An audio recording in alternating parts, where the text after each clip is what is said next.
Hello, everyone. I'm Sema Sally, and I work as part of the marketing team here at IABA, and I will be your moderator.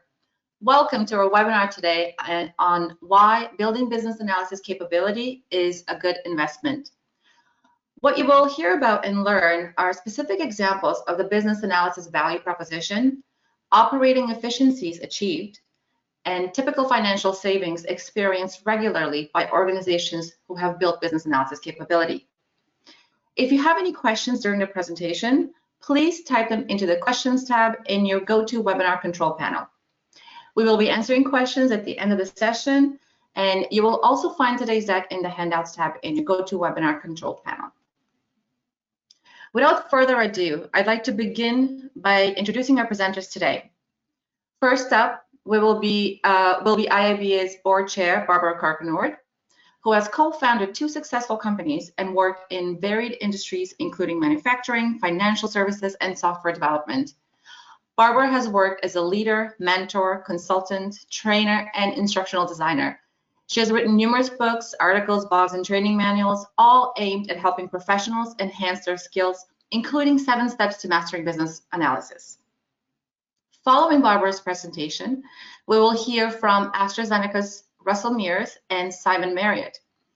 Russell enables Unit's IT to push the boundaries of science to deliver life-changing medicines as the head of business analysis at AstraZeneca. Simon loves the challenge of applying agile business analysis to help scientists and clinicians build new capabilities as a business analysis team lead. He's passionate about advocate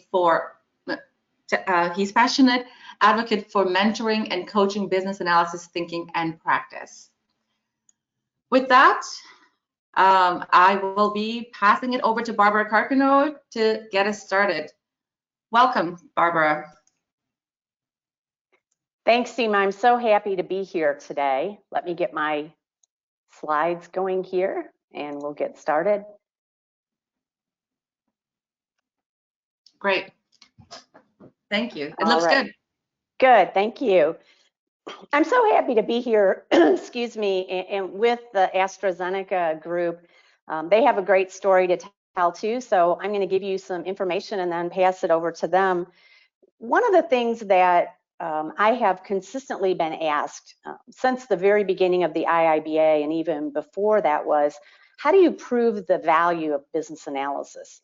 And I always knew, because I've been doing business analysis for a long time, that we provided a lot of value to our organizations.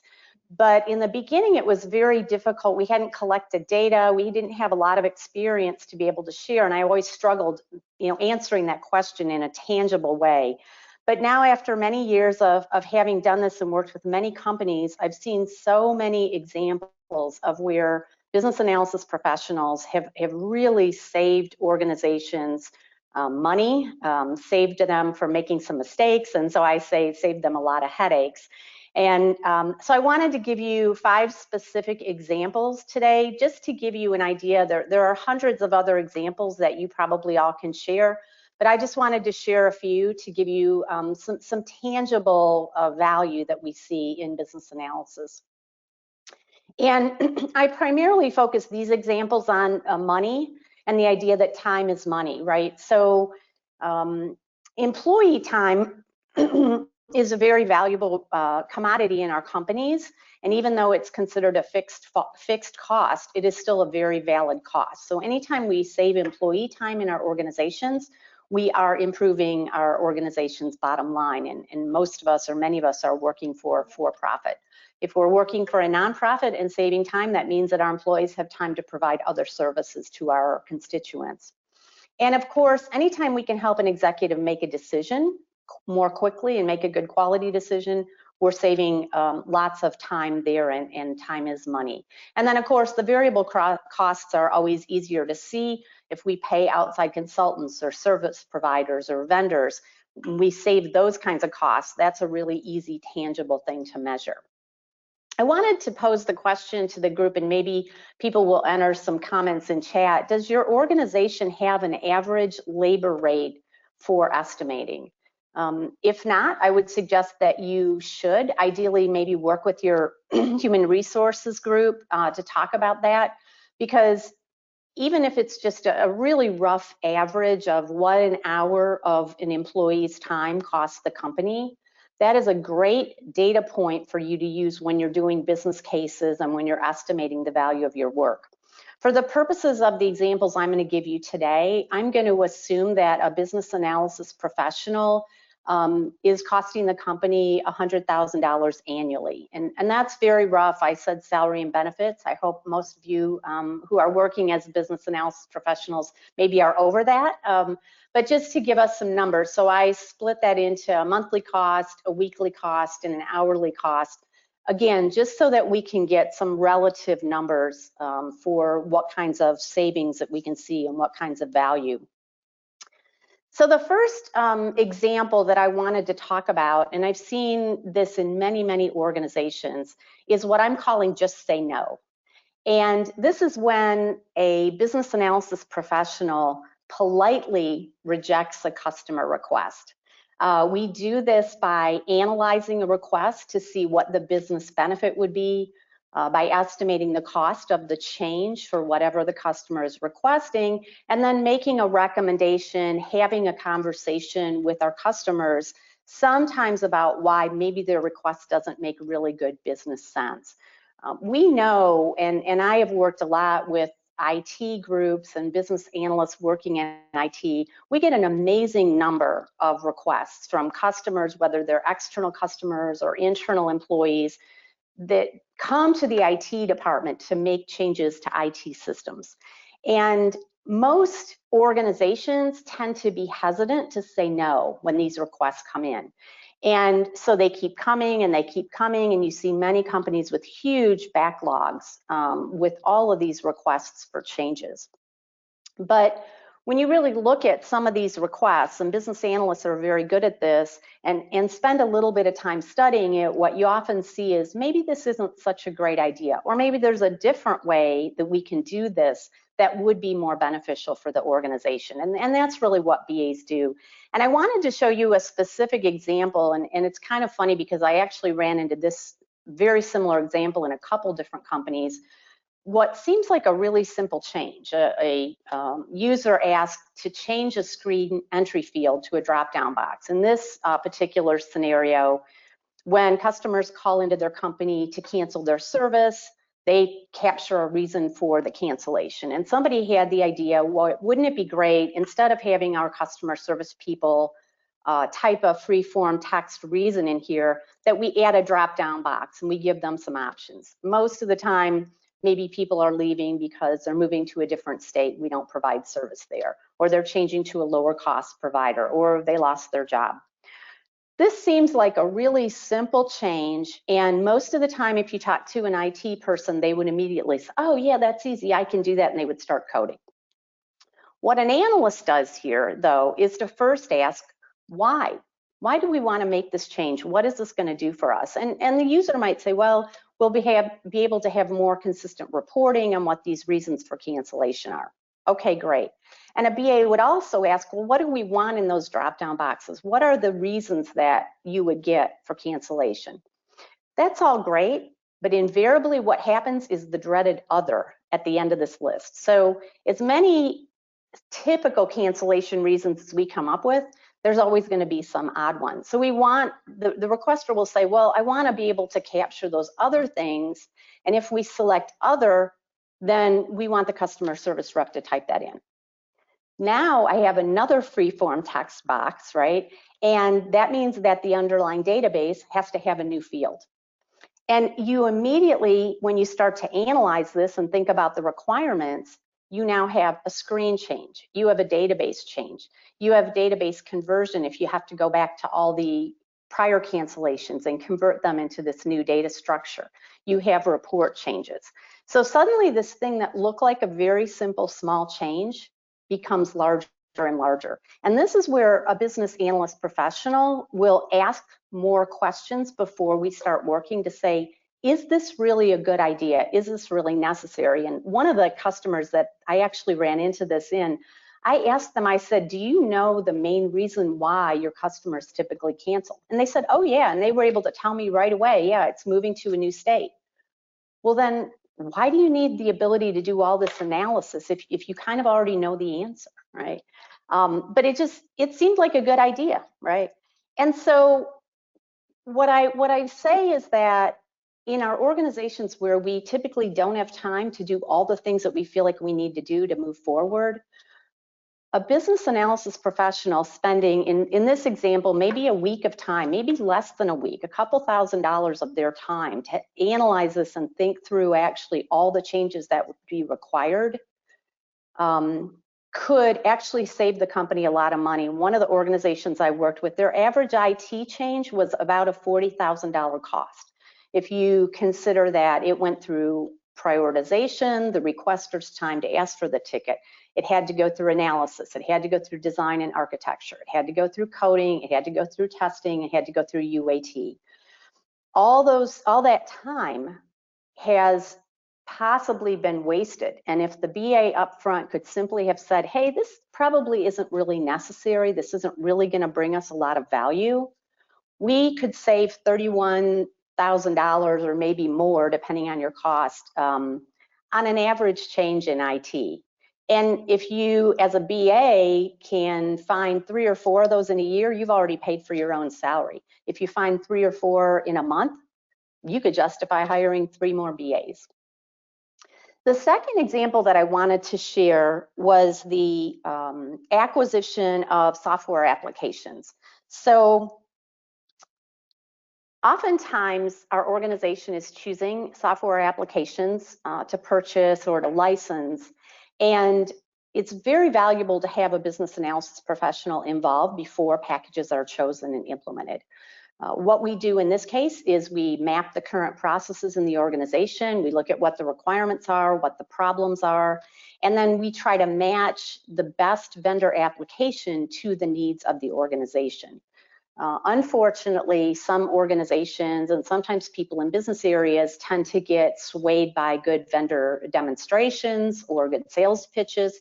I think this is actually becoming more and more of an issue because it's so easy now for a package that is offered as software as a service in the cloud.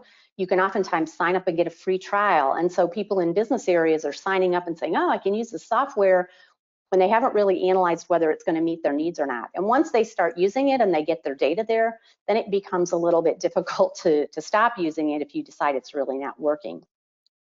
I just put a small example here of the kind of thing that a business analyst would often do, and that is to look at the percentage of requirements match at different vendor packages. So if we've got a good list of requirements, we know what we need, then we can really do a match. We can also ask the vendor to help us analyze how well their package will meet our needs. We would look at costs, and not just the purchase costs or the license cost of the package, but what are the configuration costs and what do we anticipate the ongoing maintenance costs are.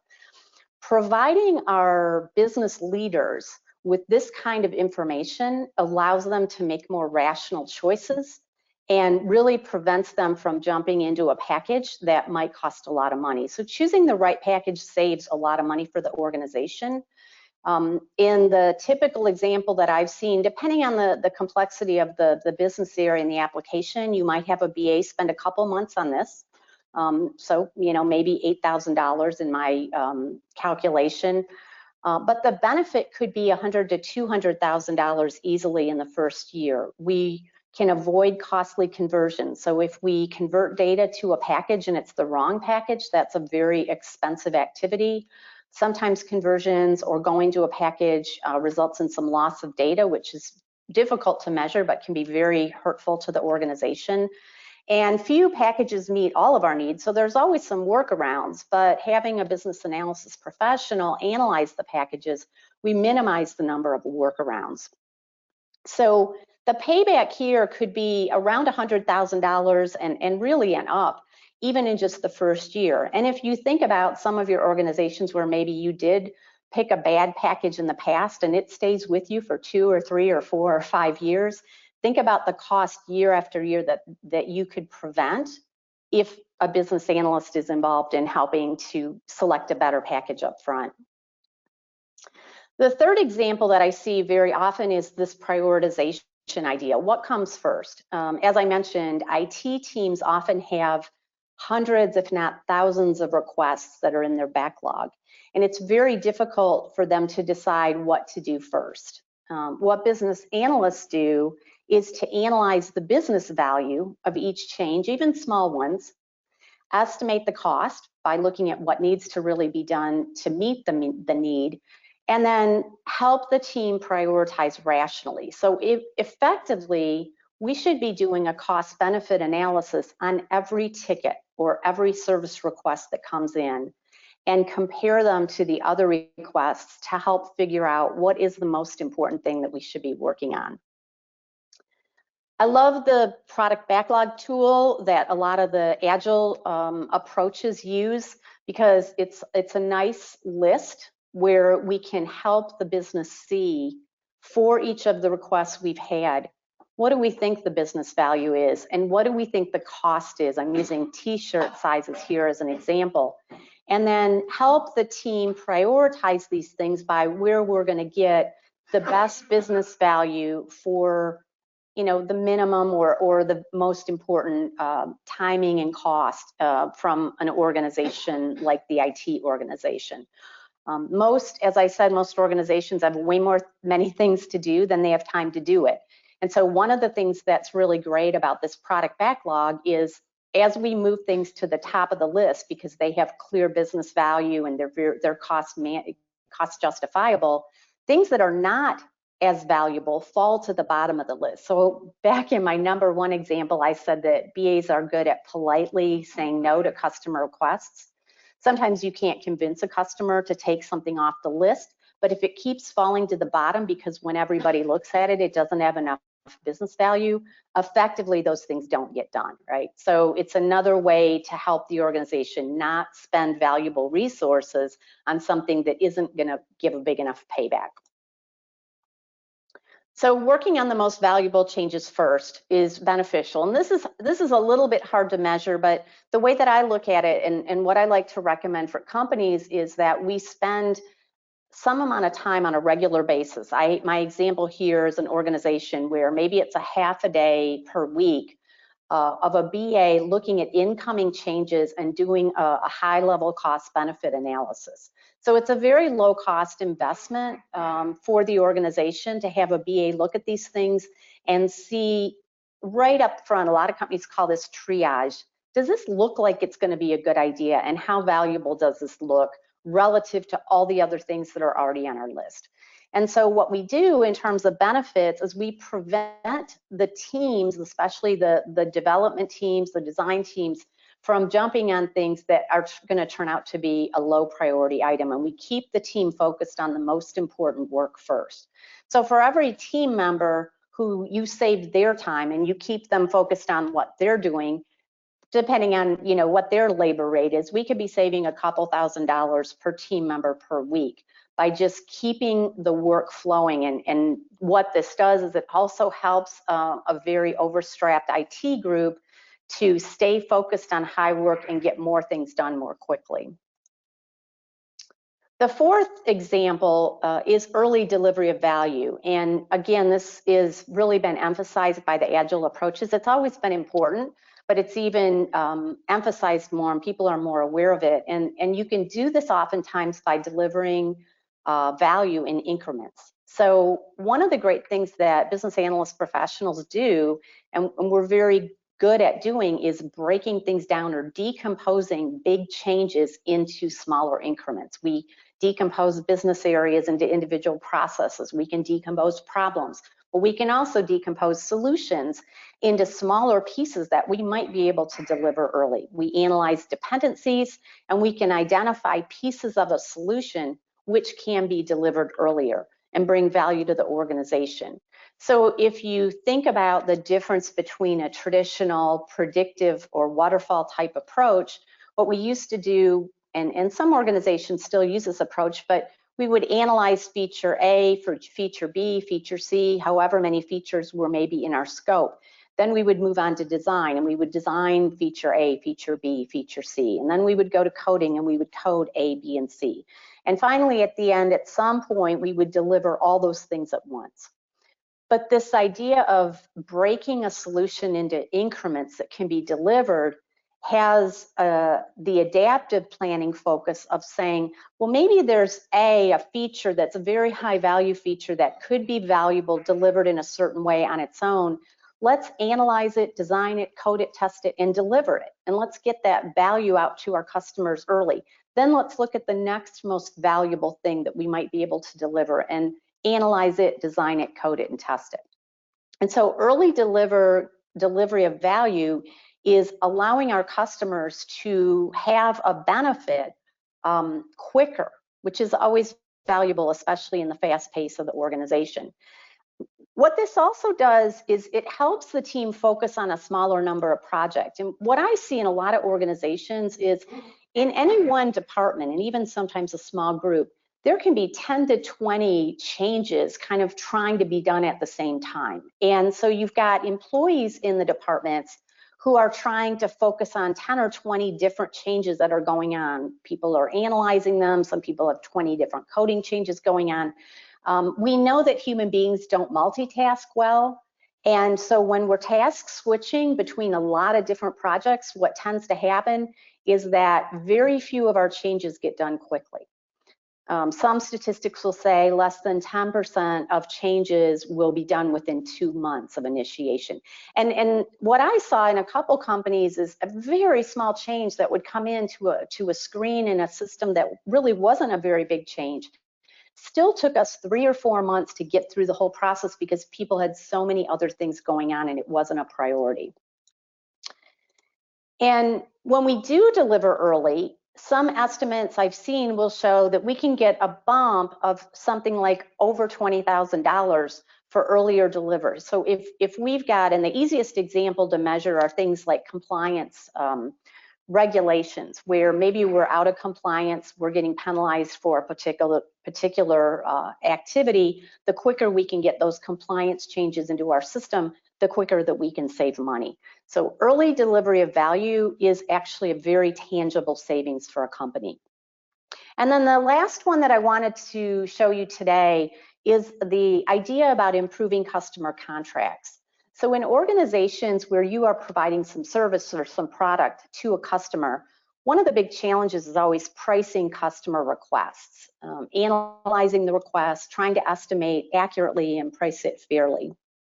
And one of the things that I would really encourage salespeople to do is to include business analysis professionals in this activity of analyzing your requirements. Effectively, a contract is a requirement. And oftentimes, by bringing in a business analyst, they will ask some deeper questions of the customer to really get to what is the customer expecting from us and are we able to deliver it. So we will often see when we're working with customer contracts that a couple weeks of business analysis time will really reap a huge savings. Typically, I have seen BAs come in and identify possibly 4 to 6 significant requirements that had been missed by the sales team. Just because we ask more detailed questions, we dig a little bit deeper, we understand and ask about the customer's business a little bit more. And a missed requirement could cost your team $10,000 in terms of time to complete that. So if you find 4 to 6 missed requirements and get those incorporated into the contract, price the contract fairly for what you're actually going to deliver, you will not only have a better return on investment for the contract, but your customers' expectations are more likely to be met in the way that they are hoping and expect them to be. The other benefit I think that we get in having business analysis professionals work with sales professionals is it helps salespeople learn to ask more questions and better questions. It improves their analysis skills also. And really, sales is very much an analysis process. And some salespeople are very good at it, but it's something that we can all improve as we work together. So those are just 5 examples of things that I've seen in many organizations. Your savings are probably greater. I actually tried to be kind of conservative as I presented these from the examples that I've seen. But what I want to say to business analysis professionals in this area is You should be tracking your time and tracking your accomplishments. The only way for you, if you're trying to justify in your organization more support of business analysis, and one of the areas that I really see happening is we're trying to justify getting a requirements management package, right? I want to bring in some tools to help my business analysts. You need to track your time and you need to track your accomplishments. That's the way you're going to be able to show these savings and these benefits of business analysis. Tracking your time is very simple. It doesn't take a lot of time, a simple spreadsheet if you don't have a system in your organization to do that, but keep track of where you're spending your time. And then have a spreadsheet where you track your accomplishments. Every time a request is canceled or deprioritized, that's an accomplishment. Every time a feature on a large project is eliminated or downsized, those are savings that you're bringing to the organization. Every time a significant impact is identified, maybe you found a problem or a potential problem, that's going to prevent a lot of problems going forward. Another example I didn't give today, but you see in a lot of companies, is you see the number of defects after implementation go down. And oftentimes that is a direct result of having business analysis professionals involved in requirements. So kind of to wrap up, I do believe honestly that we can prove now that business analysis is a great investment, and the payback is within months, not years. So companies are seeing value very quickly when they bring in business analysis professionals. It's easy to see the actual value. Another thing I didn't talk about today, but that is a benefit, is that we make sure that work is aligned with the strategy. So if a customer or an employee requests a change that doesn't line up with the corporate strategy, we're the people who catch that and say, hey, this isn't going to match with what our organization's trying to accomplish. We definitely can help stream IT bottlenecks, and this is a major problem in many organizations. We have a lot of systems that our IT teams are trying to maintain, lots and lots of changes coming in, and if we can do things to help them streamline, it moves us more toward a DevOps kind of environment, which is where a lot of IT teams are trying to go. So that minimizing the amount of work being done and working on the high priority items will help that. And finally, the more business analysts that we have that are encouraging questions, challenging things. I heard a great talk yesterday about playing devil's advocate and saying kind of, why are we doing that? The more we elevate all of the people in the organization to be more analytical and to be more careful and to think before they make a change. So thank you for your time today, and I'm really looking forward to AstraZeneca and their presentation. Thank you, Seema. Yeah, thank you, Barbara. That was great, and we already have some great feedback from our attendees here. Very good points, Barb. BAs are strategic, not tactical. That's from Melvin. And Melvin, again, this is a great webinar, very rich content, advice, and insight. Thank you, Barbara. and yeah, many more, but I want to give ample time to Simon and Russell to speak. So I'll address the rest of questions and comments at the end of the webinar. Keep them coming, please, as you come up with any questions or feedback throughout the webinar, and we will definitely get to them at the end. So those were fantastic scenarios. It is often hard to quantify the impact of business analysis, right? And what the difference that it makes to the bottom line. And these were such amazing examples of the typical financial savings experienced by those organizations who have built business analysis capabilities. So thank you again for that, Barbara. And now over to Russell Mears and Simon Marriott from AstraZeneca. Tell us a little bit about yourselves and what are you doing to advance business analysis capabilities at AstraZeneca to push the boundaries of science to deliver life-changing medicines? Simon, over to you. Thank you. Just share the screen.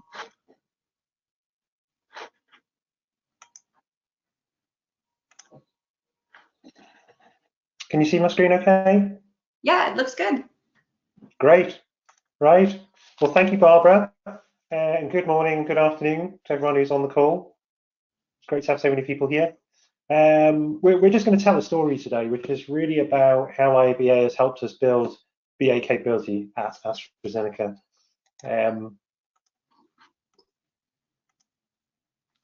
Just introductions, just to so you can hear our voices. Russ, do you want to say hi? I do. Hi, good morning, afternoon, evening, everybody. My name is Russell Mears. I'm the Enabling IT BA lead. I'm based in Cambridge. Just by the background, the industries that I've got experience in are pharmaceutical, investment banking, and fintech. Thanks, Russ. I'm Simon Marriott. I work in our R&D IT team. I'm based in Cambridge. Russ and I share a role, which is the BA job family lead in AstraZeneca, which gives us a responsibility for building BA capability. I've worked in R&D most of my life, initially in the labs and science, and then about 1/3 in data, and the sort of final third in business analysis. So we're going to talk to you about our BA capability at AstraZeneca today, and its little journey that it's been through over the past few years. But just to set the context, I want to tell you who we are as AstraZeneca. Obviously, you'll have heard a lot about us in the news, but that's not actually what we normally do on a day-to-day job. So we're a global science-led, patient-focused biopharmaceutical company. We're very proud of that science, innovation, technology-led ethos. When we're not trying to fight pandemics, the three main areas we focus on are cancer, cardiovascular disease, so heart disease and stroke and that kind of thing, renal, so that's kidney and liver disease, metabolism, so that's diabetes and obesity, respiratory, which is asthma and COPD, and immunology, which is a range of immunology-linked disorders. And we're mostly focused on solving life-saving, life-threatening conditions or transformative medicines. So we're tending to work in primary care settings or hospitals, and we tend to work with specialists, sort of consultants and the like, that kind of thing, because the patients who we're connecting to are usually being treated by those individuals. Like I say, we've got a global presence. I think last time I saw numbers was about 80,000 of us, balanced all across the world, with R&D mostly focused in the US, UK, and Sweden. And we have a commitment to people and society. And I hope what you've seen of us over the past year, you recognise some of this, some of our values and what's important to us in how we've operated. I know we're all very proud of it. And it's been a really different, challenging and interesting year for us. Before I go on, I have to say that medicines, marketed medicines, there's a lot of regulations around them, particularly around who can say what about them. So Russ and I can't answer any questions about any medicines on the market, which obviously includes the vaccine. I can share that the BAs across AstraZeneca did, when COVID hit us, lots of us were involved in COVID-related work, which we can't talk about in detail, but it's interesting when you've got a challenge in place, how a BA skill set is really important across all of our organisation. Let's go with that button. So about business analysis capability at AstraZeneca, there's about 450 of us. It's mostly permanent, about maybe 30% contractors. It goes up and down. We're mostly in IT.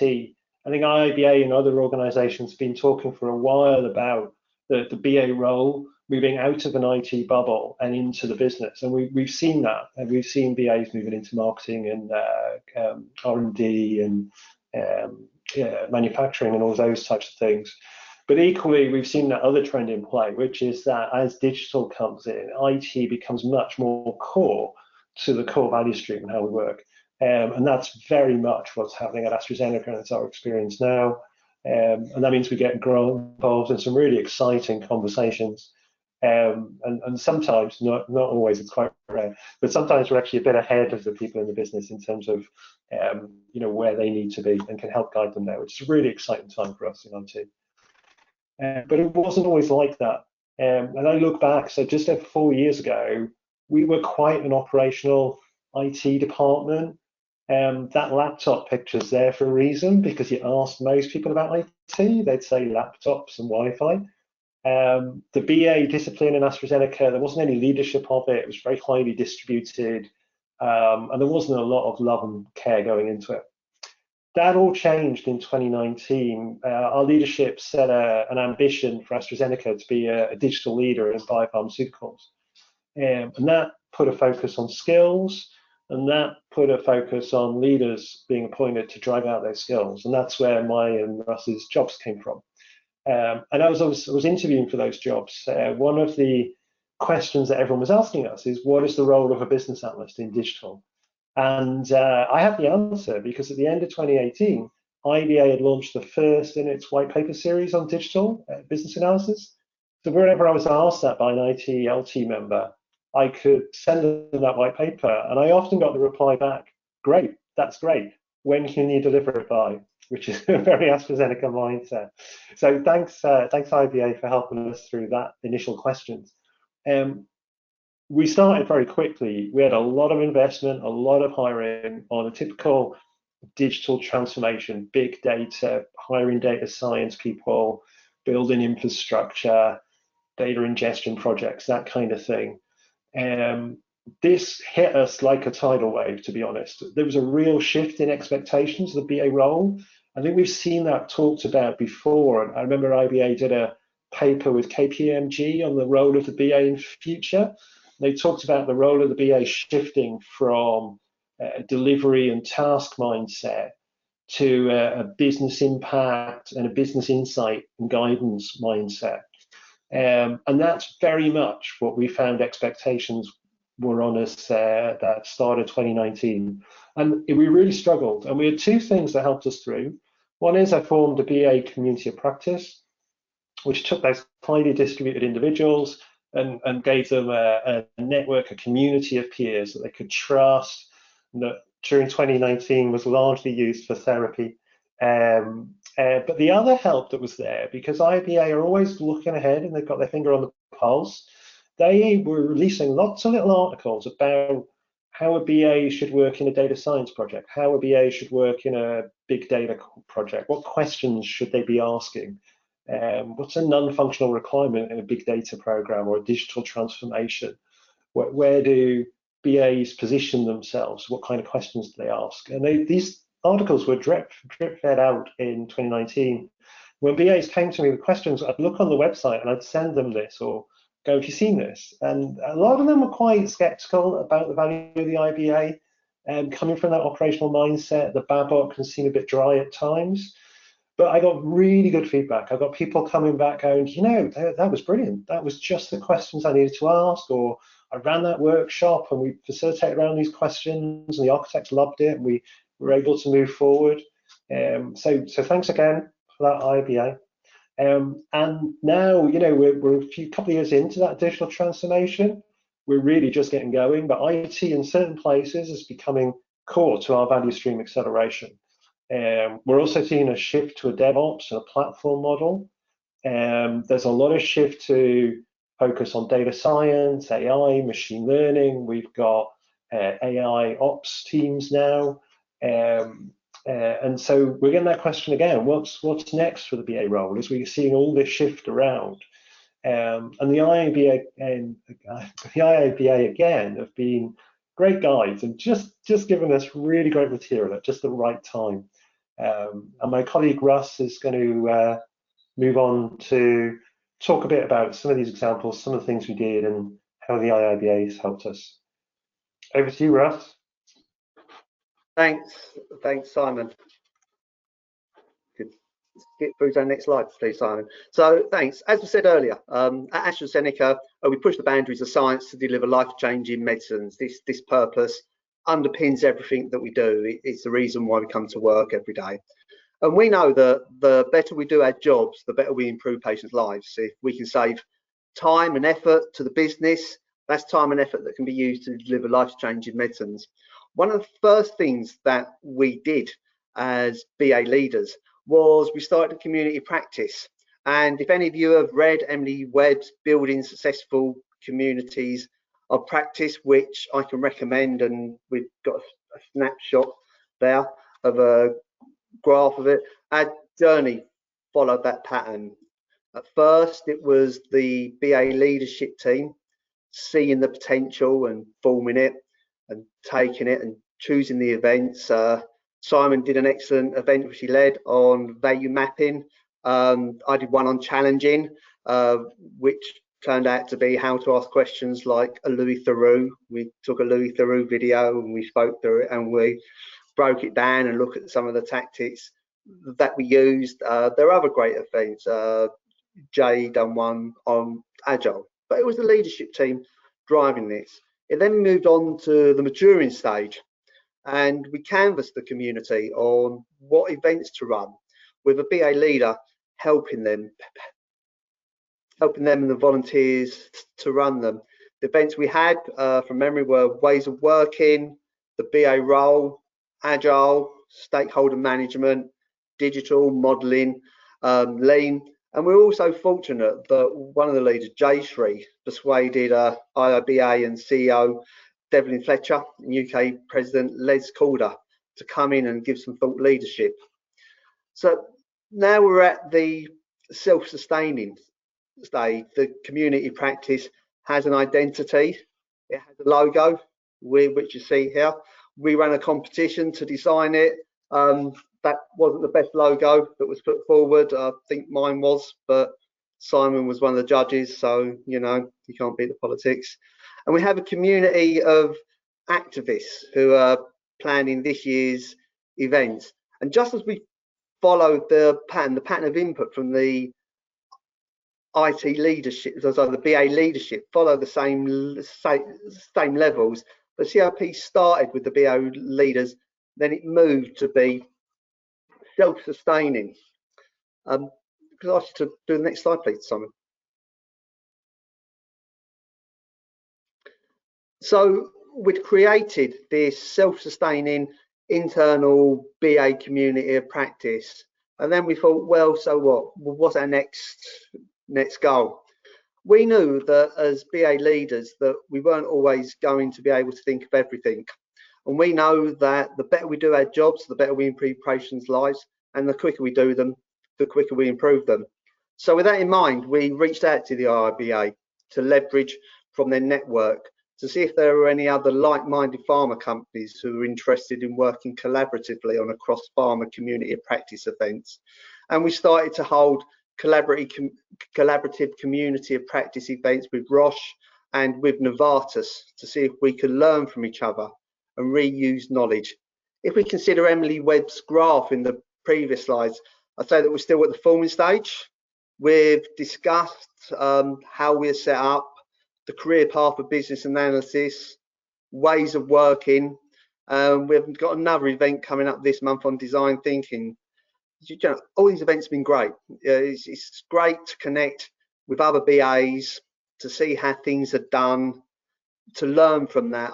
I know I personally took a lot from Roche and the piece they've done on the BA career. So thank you to the BAs at Roche for that, if there's any on this call. And on that point as well, if anyone on this call is interested in a similar event, please reach out to either myself or Simon and we can have a chat about it. So this is like another example of me trying to leverage off of the BA, off of the IIBA and its audience. If we go to the next slide, please, Simon. Another initiative started at AstraZeneca was a certification program for our BAs. Earlier, well, about a year ago, I was starting to look into certification and the IBA process, and quite rightly, it's tough. And I thought, I know me, right? I just couldn't see myself being able to sort of assess all the BAs and verify their experience and take the training for the exam and ensure that the professional development units were needed and do my day job. So again, I called Serena at the IBA. Hi, Serena. Hi. I'm honestly bothering all the time, and spoke about developing with their approved training vendors a one-stop shop for certification. Someone who could take all the elements of certification, the assessment, the registration, and provide us with live training that not only set us up for success in the exam, but also gave the necessary professional development units. And fair play to Serena, after drafting a rough RFI, which the IIBA sent out anonymously for us, so I didn't have training vendors contacting me all the time and spam my email with follow-up. We got back 24 pitches, which we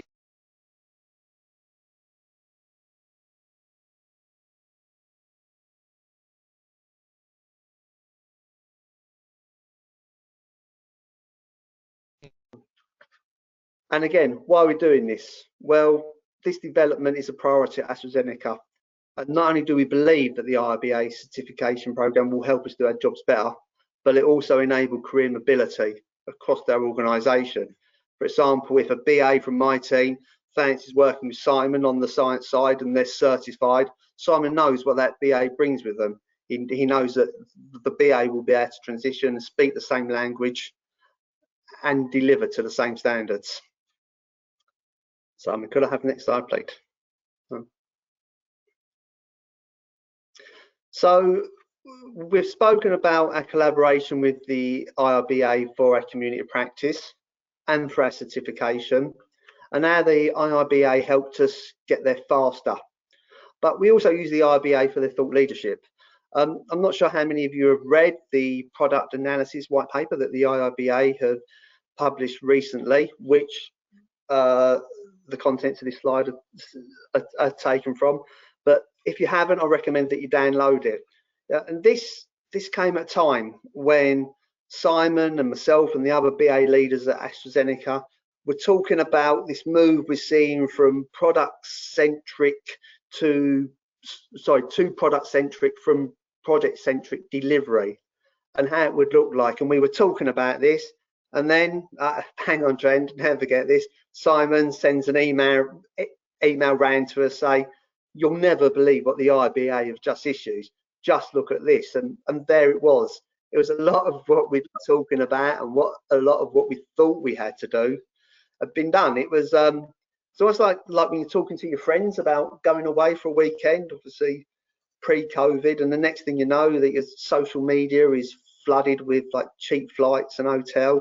Well, you know, there we were talking about an issue, and the IIBA produced something. And as Simon said, I remember the same thing happened in 2018, and the white paper on digital. Simon, could you go forward a slide, please?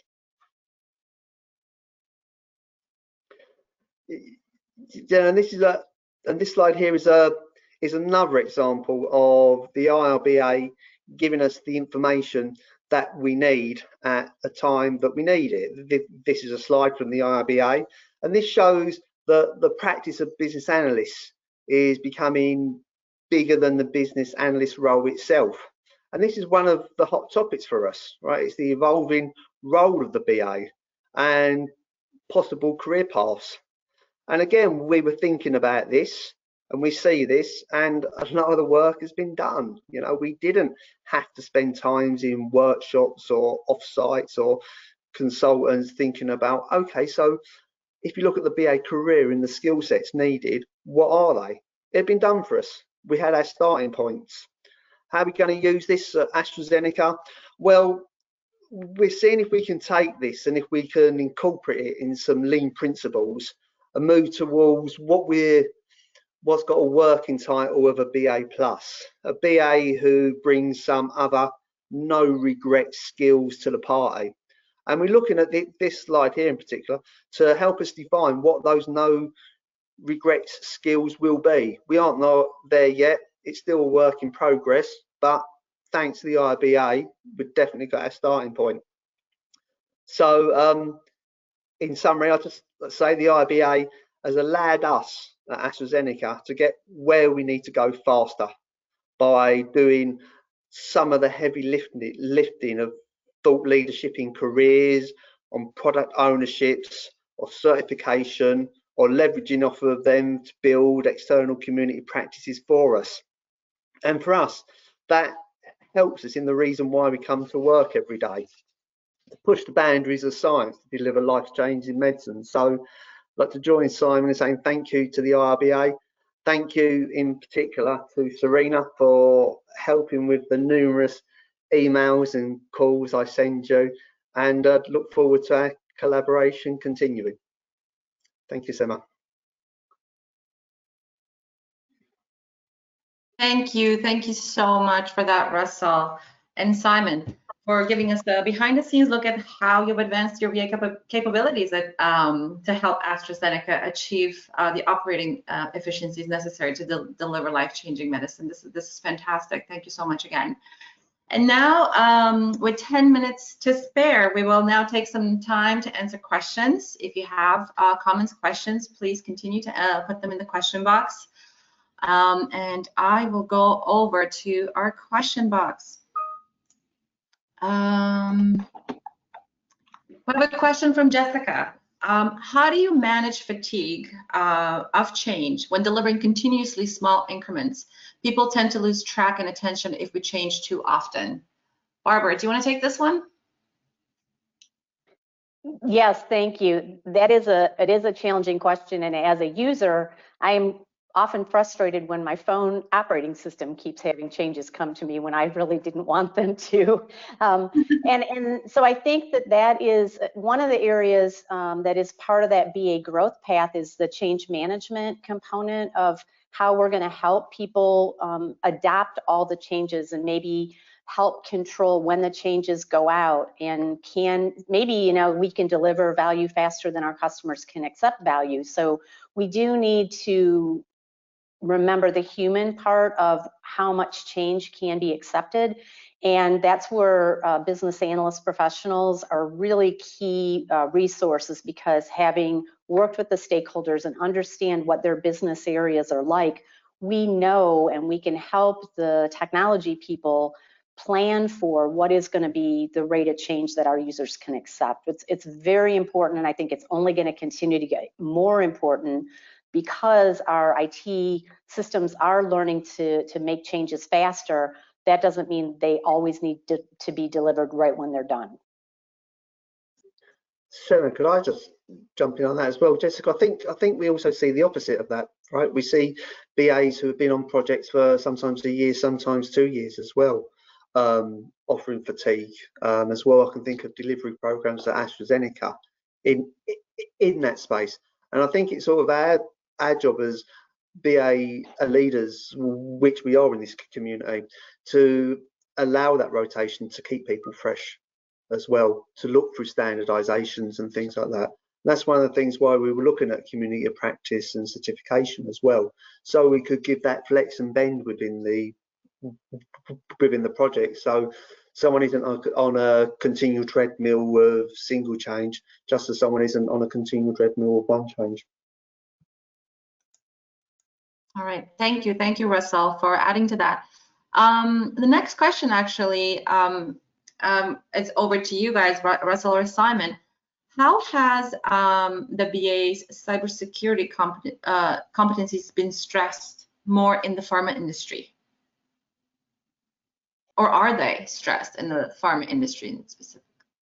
So I think the cybersecurity is definitely stressed a lot in our organization. I think the role of business analysts in it, it's not something that's actively talked about or that we've been approached on. Russ, have you ever had anybody ask about that? Not from a training development point of view, Simon, but if I just think about strategic goals this year, cybersecurity certainly it's featured heavily through those. And if I know the goals that I've got to deliver to are going to be very similar to the goals that you've got to deliver to as well. It's a capability that will continue to build up, and we have got strategic goals against them from a BA point of view. Oh, awesome. Next question is from Brianne. My company just came to me as the BA on our PO and asked for time tracking on our last couple of large projects to give to upper management. We have not been keeping track of this, so it's hard to backtrack now. The question is, do you have a good format you found as mentioned for the time tracking and accomplishments tracking that could be shared? Barbara, I think this is what you were talking about early on in the presentation. Yes, yes. One of my favorite topics. I cannot stress enough how valuable it is to track your time. Everybody, in my opinion, should be doing it. And as I talk about this, I was thinking recently, you know, lawyers track their time because they bill by the hour. You know, doctors track their time because they see you in appointments. CPAs who do your taxes track their time. It's a very high professional standard that we should also be following, because we know how much it costs to do the work, and we also can do better estimates in the future. So I highly recommend it. Now, Brianne, if your project team didn't track their time over the past year, you know, that's sort of a different challenge to go back and do that, but I suspect that they could. Don't try to be very exact, but I think if someone was working on the project full time, you've got a measurement right there. You know, that was 40 hours a week for 12 months, and each individual might think a little bit about how much of that time percentage-wise did I spend on requirements, how much did I spend on, you know, collaboration, how much did I spend maybe on testing. So you might be able to get 30%, 20%, 60%. I mean, I would take a stab at it. You know, you're not going to be exact, but I think it is very valuable for you to do that. And then once you've got kind of that baseline, you look at the next project and you track your time and you see how close you were, and you become very, very good at estimating time. And that's what we need to really work on there. Awesome, thank you for that. Next question is from Simon, and this one is over to Russell or Simon. There's another Simon. A great presentation. Have the team at AstraZeneca worked on the subject of benefits, planning, and realization, and how did they map this to value in the product world? So I'm going to let Simon answer this. I know it's a particular area of expertise for you. So I think we've changed. You know, I think it's sort of, there were some individuals who used to do it. I've always been quite keen on it, even as a storytelling method, because I think sometimes as a storytelling method, simply having a visual that says, here's the business objective, here's the business change, here's some of the technology enablers. Now, which one shall we start on first? Because we can't do them all at the same time. I think just having that is a great starting point. It's not a tracking mechanism, but it's a great storytelling mechanism. And I think benefits management undersells itself with its title, because it's a great tool for storytelling. I just had a conversation today, actually. One of the BAs in our organization is tasked, at least in R&D, with coming up a way of formalizing benefits. We just had a really good use case that was in my area, which I can take credit for, on tracking productivity.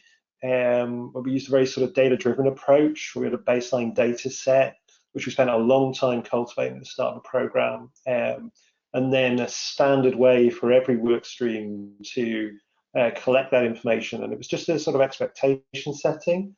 We worked with finance officers to agree how we were going to do this, and so that, you know, when we were reporting benefits and telling people how it was being delivered in the trace, it was believed. And so now we're much more value stream centric, and so now we're looking at what happens if we can get a drug to market 6 months quicker. What happens if we can make that drug 5% better, or we can reduce failures in our pipeline by 5%. And we're starting a conversation around metrics for that kind of thing. And then we'll trickle out. I think the tracking of it is easier than the getting corporate agreement on what a benefit actually is. I don't know if that helps with the question. I think that was good. And unfortunately, that is all the time we have today. for today. And there's still so many more wonderful questions that are in the questions tab, which thank you all for submitting your questions. I will do my best to get back to you with the answers, and there will likely be follow-up blog with an effort to answer all of your amazing questions. So with that, I'm going to have to unfortunately wrap it up. This was a fantastic presentation. Thank you, Barbara. Thank you, Russell. And did you have anything to add before actually I wrap up? Did you guys want to have some final closing remarks? This has been such a great full presentation with so much to say about business analysis. I just like to add that business analysis is something that I know Simon and myself are both passionate about. You know, we're always up for a chat. I think we're contactable through a LinkedIn. We always like to get diversity of thought into AstraZeneca because we know that we can't think of anything. So if anybody wants to reach out to us, please do. We're findable. Yeah, Wow, I'll just get into what Russ said. Barbara? Sorry, I was on mute. Thanks to everybody who attended. I wish that we could have seen you all in person, but we're getting pretty good at this virtual world. And I am also happy to chat. So I'm on LinkedIn and would be happy to respond to any request. As chair of the board of the IIBA, I'm very proud of how IIBA has been able to help companies like AstraZeneca, and we hope to help many more understand the value and get the benefits from business analysis. So thank you very much. Thank you again. So with that, the thoughts that I have after this are basically behind every successful business initiative. There's so much unseen business analysis work, right? I think so. So I hope that this webinar has inspired our attendees, has inspired their inner BA evangelists, and motivates you to leverage what you learned today and what you heard about within your organization. You can find more information and resources on the business analysis value proposition at iiba.org/business success. You can find anything from a business case for business analysis to business analysis capability stories on there. I will share this link in my follow-up emails to you all. And you too can help your organization achieve consistency and optimal productivity in business analysis practices. So we have our Global Corporate Program who provides the resources and support to help our BA community to do that. And if you have any further questions about the IIBA Corporate Program to help your organization with building or advancing business analysis capabilities, please reach out to corporate membership at iiba.org. And thank you again for joining us today. It was a fantastic webinar. I'm super pumped and inspired about business analysis after this. And thank you to our presenters for taking the time. And we'll see you next time. Bye, everyone. Thanks again, Russell, Barbara, Simon. Bye.